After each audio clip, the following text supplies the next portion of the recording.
Good morning, day 45. It's cold, but that's okay. It's beautiful. The snow is lightly falling. I don't know if you'll be able to see it at all. Maybe you'll see a flake cross my face. It is Valentine's Day, so I thought, how can I incorporate that? So I'm going to try. I'm doing my best.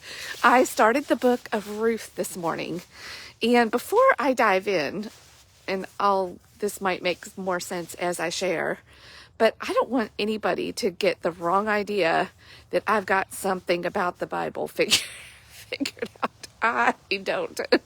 I am like learning and processing and going deeper, in a very public way, because if I didn't, I probably wouldn't do it. So it's like accountability. So right there, like I am like really doing this with you, hopefully, and hopefully. So I don't want to give anybody any kind of wrong impression that I've got anything figured out. I'm going to try to turn it here real quick. See if I can do this. There. And of course, I've got gloves on, so anyway, the lake is a little bit frozen. Start to see the colors coming. It's because it's snowing or flurrying. It's not really snowing, flurrying. We're not going to I don't think we'll see the sun because there's a lot of clouds. But it's beautiful anyway. Peaceful. There's something very peaceful about the colors. And it's like when the clouds are like this, it's like a blanket is just kind of covering and dampening the noise or catching it. I don't know. Anyway, it's very peaceful. So, the book of Ruth. Human love. And when we keep it at the human level, we are, in our humanness, we don't get it right a lot of times. And we really try, but sometimes when we try and when we put our hope in other humans, we can also get very disappointed, or in our circumstances. And that's sort of a mix of what I saw with the book of Ruth. And this one, I could write a whole book about Ruth, I think. Maybe I will one day. Because the book of Ruth is one that in my baby Christian days, and still very much caught in human love days, I was reading and over romanticizing and misreading. I think misreading, but God can make straight our paths, when we were moving in the process of being relocated. And this was not originally one of the options of the places where we were going to go. But in my people-pleasing and conniving and manipulating way, I managed to get it put on the radar. My husband's company had an office located here, and I thought, would they let you work there? And I was really trying to please everybody at the time. My mom had just moved from California to Cincinnati. I felt very much at home in Cincinnati, but I felt like my husband didn't, and really missed being in Louisville, where he is from. This is where I'm recording now, is outside of Louisville. And he grew up in Louisville, and his mom, my mother-in-law, lived here. You see where I'm going with this? Maybe you don't. If you haven't read the book of Ruth, it is about a woman named Ruth who is a daughter-in-law, and her mother is Naomi. And Naomi, husband died, and she had 2 sons, and her sons also both died. And then she decided to go back to her home where she was from, because she had no husband or sons to support her.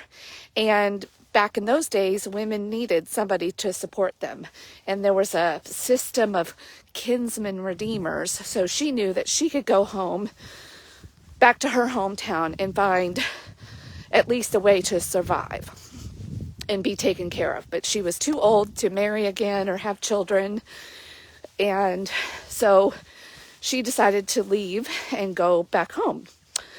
And this is where Ruth comes in. Well, both of her daughters-in-laws wanted to go with her. She pleaded with them not to go. And Ruth just insisted. She said, wherever you go, I'll go. Your God is my God. So there was a really good relationship there. You know, you can read, again, you've got to read between the lines with the Bible and pick up on, so that you can fill in sort of this, let your mind set the stage and fill in the story. So obviously she must have been a great mother-in-law. I mean, just a great mother-in-law, to have this kind of devotion from her daughters-in-law that they both wanted to go with her.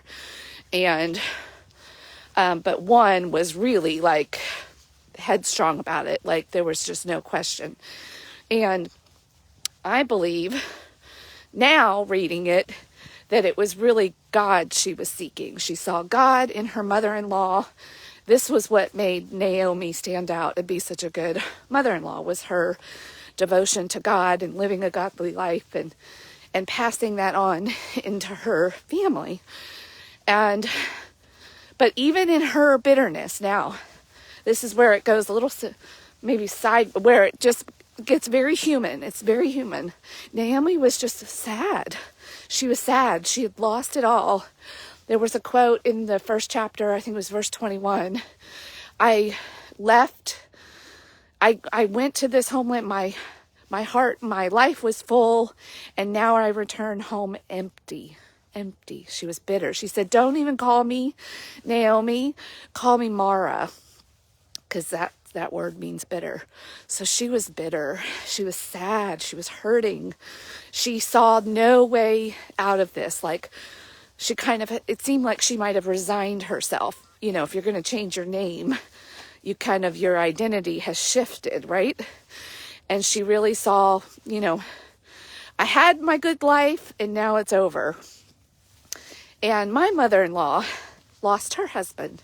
And so when, again, recounting, you know, I read this in my baby Christian and disease to please. Like I was so overtaken with the disease to please back then that I had no idea who I was. And I've kind of shared little tidbits of that with you all along the way. Like I felt kind of homeless because I'm not from anywhere. And, you know, this has just been a struggle and a theme. So I'm reading the book of Ruth right during the time when we're relocating. And I think God is speaking to me like, oh, you've got to go live near your mother-in-law. That'll fix things. I saw myself as the redeemer in that little drama, now thinking about it and just being real honest. So that's why I'm saying, like, y'all, I got a lot of work to do. I've got by no means got anything figured out. Nothing. I'm trying to figure it out. That's part of my adventure this year. Like, I'm tired of struggling and feeling like I'm caught between bitterness and hope. Because when I moved here, and then that didn't magically fix everything, and I didn't become the beloved daughter-in-law, nor did my mother-in-law become the beloved mother-in-law. Like, that didn't fix anything. If anything, it made things worse in my trying to fix things. And that's a truth that a lot of us people pleasers really need to face about ourselves in the mirror. A lot of times we jump in and we think we're being helpful and it feels good. And on the surface, people are smiling, and, you know, we can actually create and make things a lot worse by trying to take responsibility and fix everything. I've got lots of stories about that. And anyway, so I have felt personally, so when I'm reading this story, and we'll get into more of the details, but I really see myself in both Naomi and Ruth.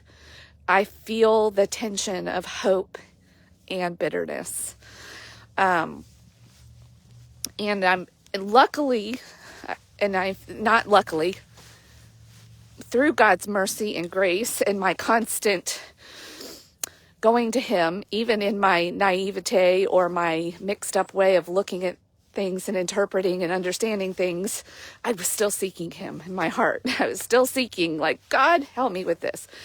So one of the beautiful things about being human, and when we can recognize that we're not where we want to be, it creates need.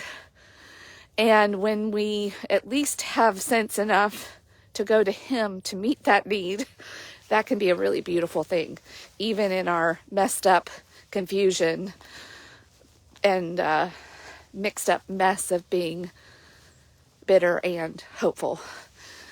It created in me a real need. Like I have found myself on my knees a lot the last 10 years. That's a long time to be caught.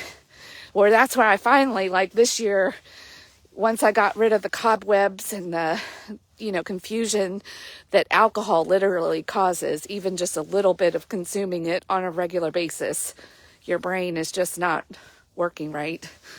So once I've cleared out my brain and now it can work properly and my body is working properly because I'm not poisoning it daily, things have started to clear up. The fog has started, I'm like, right now this looks like a foggy mirror. If I could do this and then we'd see the sun, that's what feels like is happening in my mind and my heart right now. It's like hope is getting to shine through more. It's not such a foggy mixture of bitterness. There's not a glaze of bitterness over the hope, but the hope was still there. And I think that's what we have to really remember and feel and see. Like there's always hope. And when we seek and when we're on our knees, there's something beautiful about being also mixed up when you're in relationship with God, because it creates that need. It's very evident. So even in my hopefully more mature understanding of things now, I will make sure that even when I'm feeling so hopeful, I won't feel so hopeful that I don't feel like I need God. Like I can't, like it's like breathing now. I can't not live without his truth. Because when I try to do it, I go back to just like the people and Judges that we learned about. It's a mess when I do things according to my own. So I love that we get this little brief book of Ruth to dive deep in, and that just gives us literally like a breath of fresh air of love and hope and redemption. And I feel like I've just talked a lot already. I just feel so, I was very tentative opening this book. I haven't looked back really at this book since 10 years ago, because honestly, I've been a little bit mad at God. Like, I was really trying to be and do, and then I gave up my home, and now I'm bitter. Yeah, it's a true story. But I've also been very hopeful. There's been a lot of blessings in the last 10 years. I am not trying to paint it all one way. That's why I said it's a mixed up mess that has kept me on my knees. And for that, I am grateful and hopeful. And to be kind of getting rid of some of the bitterness. And even taking the plank out of my own eye, as I was like, well, here I am. I'm trying to be all this, and you can't love me the way that I want to be loved, because you're human. And so you're the bitter one, and I'm the golden one, and we just need to and now even seeing other people through a more compassionate, merciful, it's easy to get caught in the quicksand of bitterness and focus on loss. Like, our brains are just wired that way. And it's been a real battle for me. I felt a lot of times a good analogy for me would be like, when you're treading water. I used to be a lifeguard, and you've got to tread, and you're just keeping your head above the water, but it's just all this is going on under the water, and the water is trying to take you down when you don't have anything to grab onto. And you're trying to do it on your own. And that's where, in my immaturity and because I didn't have the right tools for right living, like having healthy boundaries, and didn't understand codependency and enabling, and just having a lot of dysfunction in my human relationships, and caught in thinking that it was all up to me. So I made myself a little G God that was trying to go around and just save everybody and fix everybody, and it was my job to keep everybody happy. And meanwhile, and then you wonder why you turn to food and wine to soothe yourself. Are you doing that? You don't have to do that. You can be free from it. And when I use the word free, I mean free. Like, I don't think about it anymore. I don't even want it anymore. Ugh, yuck. There's nothing about that appeals to me anymore. Not even, I don't want to dull 1 minute of this precious life that God had. Well, that's not true. I'm still struggling in some other areas. Yeah, get off your high horse, Felicia. Anyway, I'm kind of all over the map today as I'm even just sorting through, because I'm a mixed up mess. But I have really been, you know what, I'm going to save there was a whole other thing that we're going to go into with Ruth going out into the fields and harvesting. And that imagery in and of itself is so beautiful, and we can spend a lot of time with that. So I think that's what we're going to do. Because I've rambled on enough just describing the mixed up mess that I feel like I am. And now maybe coming through to the other side. And now I feel like God is kind of knocking me on the head going, you dunce. You just had to go into my word and talk to me and ask me directly. But I'm like, well, I feel like I was, but maybe I had earmuffs on. I had noise canceling headphones of bitterness on where it couldn't quite reach me. It was a muffled like, because then I'm just left to my own devices to try to figure things out. And I've made a mess of some things. But hopefully, with hope that, and we know God can redeem all things and make straight paths. So it is a beautiful, beautiful thing that I might cry about. So anyway, maybe I'll do that for a few minutes on my own here. Tears of joy and gratitude of God's perfect love on this Valentine's Day. All right.